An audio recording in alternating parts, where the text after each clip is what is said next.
Atención patriotas, llega a Fortaleza Patriota un nuevo espacio donde la verdad se defiende sin medias tintas. Cada fin de semana te traemos el análisis de los 3 temas más importantes del panorama político nacional e internacional, sin censura, sin filtros, sin manipulación, con Camilo Estrada y Catalina Gómez. Te esperamos. Esta semana, en nuestro segundo episodio, 1. Escándalo en la Cancillería. La denuncia contra Laura Sarabia por enriquecimiento ilícito y otros delitos. ¿Será culpable? Acá te presentamos algunos hechos. 2. Tenemos en cuidado intensivos a las EPS para que nos aprueben la reforma.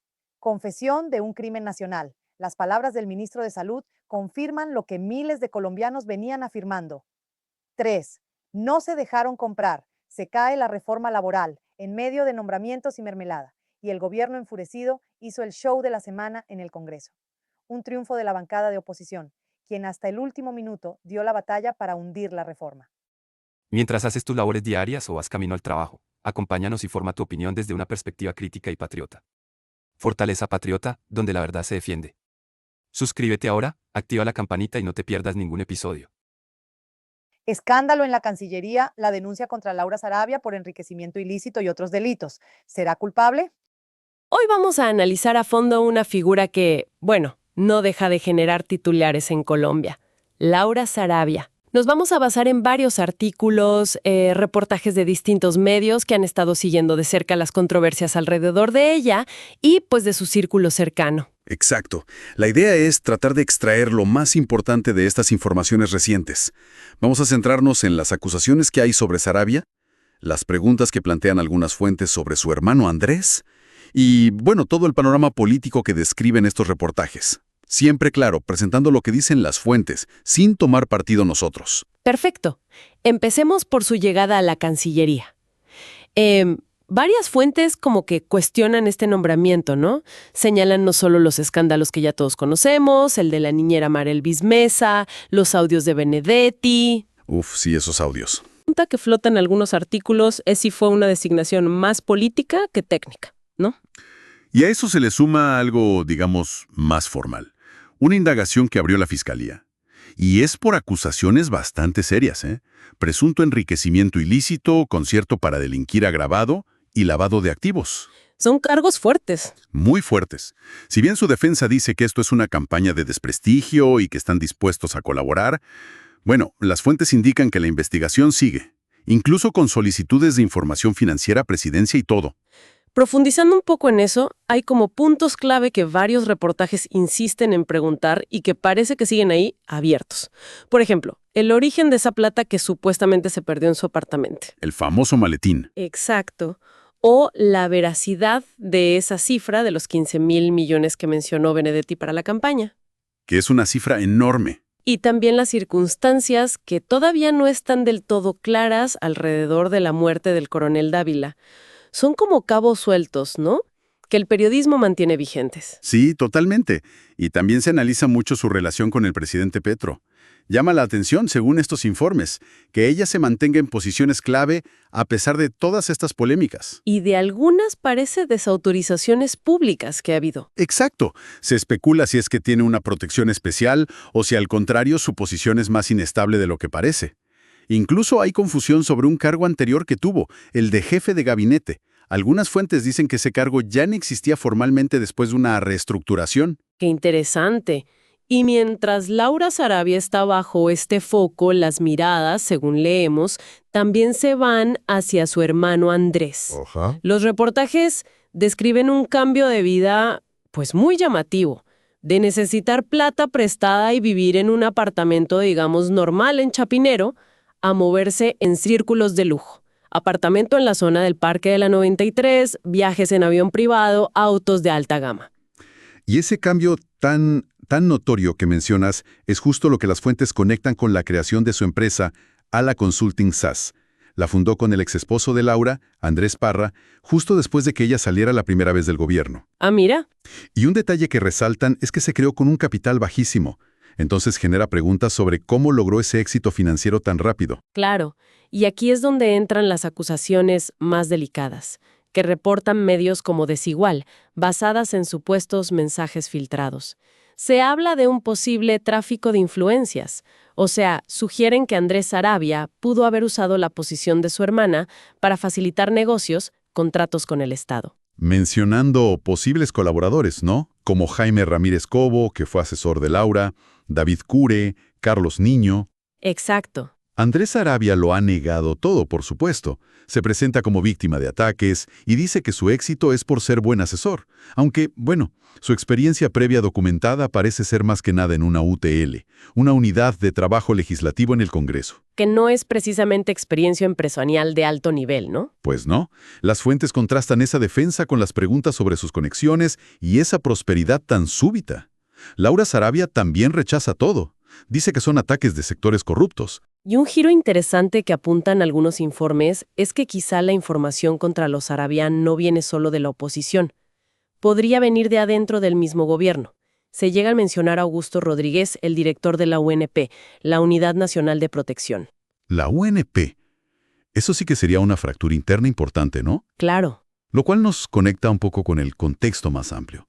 No podemos olvidar esa pelea pública de Armando Benedetti con Sarabia, que terminó con esa frase de «nos hundimos todos». Esa frase resonó muchísimo. Pero las fuentes también señalan otras tensiones. El trato público del presidente a figuras como Gustavo Bolívar, por ejemplo.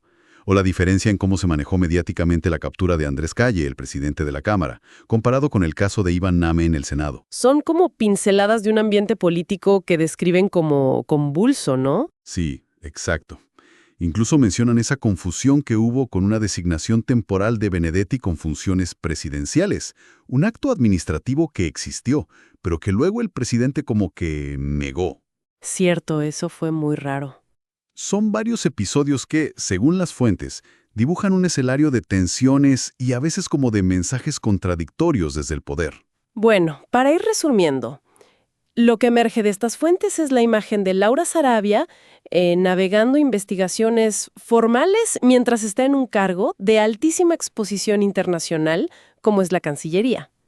Al mismo tiempo, crecen y crecen las preguntas sobre el ascenso económico tan rápido de su hermano Andrés, con denuncias de posible tráfico de influencias. Y todo esto enmarcado en lo que los reportajes describen como un clima de fuertes peleas internas dentro del proyecto político que está gobernando. Exactamente. Y para cerrar, una reflexión que nos dejan estas lecturas. Más allá de cómo terminen estos casos en los tribunales, ¿qué sugiere toda esta acumulación de controversias tan detalladas y viniendo de fuentes diversas sobre la dinámica real del poder, la transparencia y, pues, la rendición de cuentas en la administración actual? Es una pregunta importante, ¿no? Algo sobre lo que vale la pena seguir pensando y observando. Tenemos en cuidados intensivos a las EPS para que nos aprueben la reforma, confesión de un crimen nacional. Bienvenidos. Hoy nos sumergimos en varios documentos, ¿no? Artículos de opinión, noticias, análisis, que revisan la tensión actual en el sistema de salud colombiano. Y también, bueno, la gestión del gobierno. El panorama que pintan es, francamente, bastante crítico. Así es. Y el foco parece está en una declaración muy específica del ministro de Salud, Guillermo Alfonso Jaramillo. Las fuentes que tenemos detallan una serie de reacciones muy fuertes y señalan consecuencias. Bueno, consecuencias importantes a partir de esa frase. Vamos a ver qué dicen estos textos sobre esa estrategia que perciban del gobierno y su impacto. Perfecto. Nuestra tarea hoy, desmenuzar un poco estas perspectivas críticas. Entender el núcleo de las acusaciones que presentan estos documentos. Y todo parece arrancar con una frase. Una frase que causó bastante revuelo, ¿no? Correcto. Fue en una audiencia pública en Neiva. El ministro Jaramillo dijo, y esto, ojo, lo citan múltiples fuentes: tenemos en cuidados intensivos a las EPS ahí para que salga la reforma. Las EPS, recordemos rápido, son las entidades promotoras de salud, piezas clave del sistema actual. Y la interpretación que dan estos textos es bastante dura, ¿verdad? Contundente, sí. Varios artículos. Uno incluso se titula Confesión de un crimen nacional. Lo leen como una admisión, o sea, que se estaría presionando financieramente a las EPS, dejando, digamos, que el servicio se deteriore como una táctica. Una táctica para forzar que se apruebe la reforma de salud que impulsa el gobierno. Y los análisis insisten en que esto no es algo abstracto, que se traduce en problemas reales. Demoras en citas, falta de medicamentos, problemas en la atención para la gente común y corriente. Llama la atención lo fuertes que son las reacciones que citan. El exministro Alejandro Gaviria, por ejemplo. Mencionan un tuit suyo que dice: "La política por encima de la gente. No importan los muertos con tal de que pase la reforma".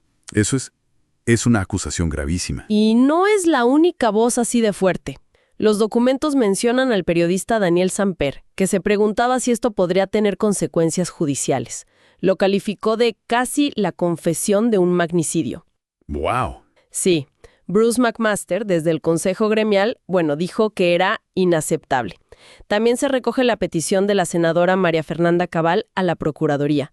Pide que investigue, afirmando que se juega con la vida de 52 millones de colombianos. ¿Incluso acciones legales? ¿Mencionan algo de eso? Sí, se reporta una acción judicial que anunció la congresista Lina María Garrido. Habla de posibles homicidios masivos por preterintención. O sea, las reacciones son de un calibre muy alto. Más allá de las palabras, de las reacciones, ¿estos análisis aportan datos? ¿Algo concreto para sostener esa idea de un deterioro del sistema? Sí, una de las fuentes se centra justo en eso. Compara indicadores de 2022, antes de Petro, con los de 2024 y señala, por ejemplo, aumentos en las PQRS mensuales, peticiones, quejas, reclamos y sugerencias, un 22% más. ¿22%? Y un incremento aún mayor, fíjate, del 43,5% en las tutelas por fallas en la atención. Las tutelas, son ese recurso legal tan importante en Colombia para proteger derechos fundamentales, ¿no? Claro, un aumento enorme. Enorme. Y reporta también un alza del 28,8% en reclamos por cada 10.000 afiliados. Además, la percepción de que el sistema está sobrecargado subió 10 puntos y la calificación de calidad bajó 9 puntos. Este análisis usa esas cifras, para argumentar que hay una gestión deficiente. Y las críticas, según leemos, no se quedan solo en el ministro de Salud actual. Exacto. Se recoge también la voz del expresidente Álvaro Uribe. Según una fuente, él acusa al gobierno de destruir la salud. Habla de un capricho ideológico socialista y llama a un cambio en 2026. También mencionan a Francisco Santos, ¿no? Sí, otro texto, una columna de opinión de Francisco Santos, traza un paralelo. Acusa a la administración Petro de usar una asfixia financiera parecida, pero en el sector del gas. Ahora, ¿hay alguna otra versión, algún contexto que den estos documentos sobre esa frase del ministro, para entenderla mejor? Algunos medios que citan sí reportan la justificación que dio el propio ministro Jaramillo. Él vinculó sus palabras a la necesidad de que el Estado, y esto sería a través de la reforma, pague deudas históricas que tiene con las EPS. Sin embargo, la lectura que predomina en los análisis que revisamos es otra. Es la de una estrategia de presión deliberada. Entiendo. Y estos textos, además, sitúan esta polémica en un contexto más amplio para el gobierno, ¿cierto? Como una pieza más de un rompecabezas complicado. Sí, varios análisis enmarcan esto en lo que describen como una semana crítica. Mencionan otros frentes que estaban complicados para la administración en esos mismos días. ¿Cómo cuáles? Pues el hundimiento de una consulta popular en el Senado, tensiones por si Colombia adhería o no a la ruta de la seda china, el escándalo de corrupción en la UNGDR, la Unidad de Gestión del Riesgo, que, salpica a exfuncionarios cercanos. Que ha estado muy sonado últimamente. Muchísimo. E incluso críticas de la Corte Constitucional sobre cómo se calculó la UPC, la Unidad de Pago por Capitación, que es clave para financiar la salud. O sea, varios golpes juntos, según estas lecturas. Entendido. Entonces, si intentamos resumir la visión que proyectan estas fuentes que analizamos hoy, la acusación central es que la crisis de salud se estaría manejando o quizá incluso agudizando como una herramienta política. Y presentan datos que, según argumentan, muestran un deterioro real en la atención a la gente. Precisamente, las críticas que reflejan estos documentos son profundas y van por varios lados. Desde la gestión sanitaria directa hasta decisiones de política exterior y escándalos de corrupción que, de acuerdo con estos análisis, configuraron un momento especialmente difícil para la administración. Queda entonces una pregunta flotando, ¿no? derivada estrictamente de la lectura de estas fuentes tan críticas. ¿Cuáles son las implicaciones reales cuando la percepción que domina en diversos análisis es que las maniobras políticas, podrían estar poniéndose por delante de la atención a los ciudadanos en algo tan vital, tan fundamental como es la salud? No se dejaron comprar. Un triunfo de la bancada de oposición, quien hasta el último minuto dio la batalla para hundir la reforma. El rechazo en el Senado a esa consulta popular que proponía el gobierno. Exacto. Un momento, bastante álgido en lo político. Tenemos varios artículos sobre la mesa, La Silla Vacía, El Espectador, El Colombiano, Infobae, Blue Radio y otros análisis también. La idea es entender bien qué pasó, por qué se rechazó, cómo reaccionó cada lado y, qué implica todo esto. Precisamente. Vamos a ver los argumentos. Los que estaban a favor, los que estaban en contra. Y ¿cómo queda el panorama político ahora? Pues entremos ya.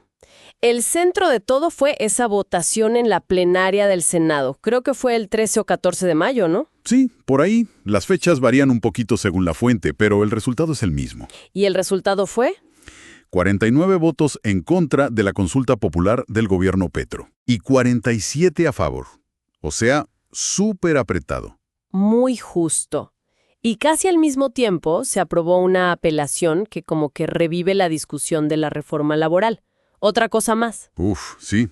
Y claro, apenas se supo el resultado, estallaron las reacciones, totalmente polarizadas como era de esperar. Por un lado, el sector empresarial y la oposición, celebraron bastante. Sí, por ejemplo, FENALCO con Jaime Alberto Cabal y el Consejo Gremial Nacional. Camilo Sánchez. Eso. Ellos dijeron que era como una defensa de las instituciones, del equilibrio de poderes. Exacto. Cabal, de hecho, fue bastante duro.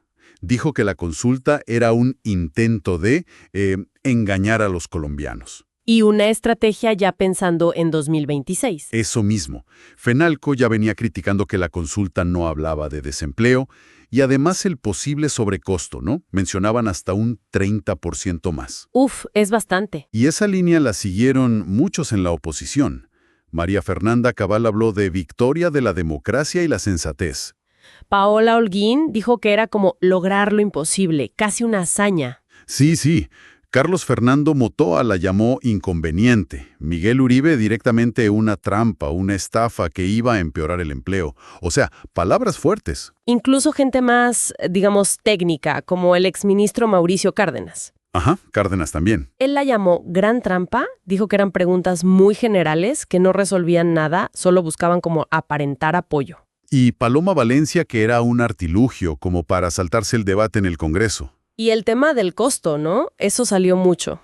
Los 700,000 millones de pesos. Muchísimo dinero, considerado un despilfarro por varios sectores. Sí, leí por ahí que hasta Vicky Dávila agradeció a los senadores por no dejarse comprar, imagínate. Pero del otro lado, desde el gobierno y sus aliados, la cosa fue, totalmente distinta. Mucha indignación. Claro, congresistas como Esmeralda Hernández, por ejemplo. Ella los llamó traidores a los opositores. Habló de trampa para hundir la consulta y llamó a la gente a movilizarse. Y María Fernanda Carrascal y Wilson Arias también, muy molestos. Sí. Arias incluso dijo que había que salir a las calles. Acusaron al presidente del Senado, Efraín Cepeda, de actuar de forma tramposa. Por cerrar la votación rápido. Exacto, por eso. Y la cosa escaló. Hubo acusaciones de fraude, directamente. El ministro del Interior, Armando Benedetti. Benedetti, sí. Y María José Pizarro. Ellos confrontaron a la mesa directiva. Benedetti hasta dijo que tomaría acciones legales. Wow. Y el propio presidente Petro, ¿no? En redes sociales. Sí. Petro calificó el resultado de fraude. O sea, el choque fue frontal. Ahora, hay que decir también que la presidencia del Senado, Cepeda, y la Secretaría General negaron todo. Sí, ellos dijeron que el procedimiento fue legal, que no hubo irregularidades y que el 49-47 era el resultado oficial y punto. Bueno, a pesar de este revés, parece que el gobierno no se rinde. No, para nada. El presidente Petro ya anunció que va a volver a presentar la consulta. ¿Otra vez? Y con cambios. Sí, dijo que añadiría una pregunta sobre la regulación estatal del precio de los medicamentos. Ah, mira tú. ¿Y sobre eso qué se dice? Pues ahí entra otro análisis interesante. El exministro Alejandro Gaviria señaló algo importante. ¿Qué cosa? Que el gobierno, en realidad, ya tiene las facultades legales para regular los precios de los medicamentos. De hecho, se ha hecho antes. Ah, o sea, no necesitaría una consulta para eso. Exacto. Entonces, Gaviria y otros se preguntan si meter eso en la consulta no será más bien una maniobra política. Como para desviar la atención de otros problemas, dices tú, como los de acceso a medicamentos que hay ahora. Podría ser una lectura, sí. Y esto se conecta con lo que dicen otros análisis. Por ejemplo, en El Colombiano citan a Humberto Librado, al mismo Cepeda, ¿Qué dicen ellos? que esta insistencia en la consulta podría ser parte de una estrategia más larga, como una campaña pensando ya en las elecciones de 2026. Mantener la narrativa de confrontación, de movilización. Algo así, como mantener esa tensión activa. Entonces lo que tenemos es un choque fuerte entre el gobierno y una mayoría en el Senado. Clarísimo, y con visiones opuestas. Para unos, se defendió la institucionalidad, la plata pública. Para otros, se silenció al pueblo y se bloquearon reformas. Y aunque esta vía de la consulta se frenó, por ahora, Por ahora sí, pero la tensión sigue ahí, con la promesa de volver a intentarlo y con lo de la reforma laboral que revivió. queda mucha tela por cortar entonces. Definitivamente. Y nos deja pensando, ¿no? Más allá de quién tiene razón o no. ¿Qué nos dice esto? Pues, ¿qué nos dice sobre usar estas herramientas como las consultas cuando el ambiente está tan polarizado? ¿Funcionan? ¿No funcionan? ¿Y cómo se relaciona eso con el trabajo del Congreso, con la democracia representativa de siempre? Exacto. Es una pregunta que queda ahí, flotando, para seguirle dando vueltas.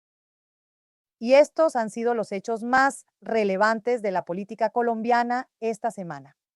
Al inicio de cada tema quedará fijado el link de la noticia ampliada. Déjanos tu opinión, suscríbete, dale like y comparte. Feliz fin de semana y recuerda, en Fortaleza Patriota, la verdad se defiende.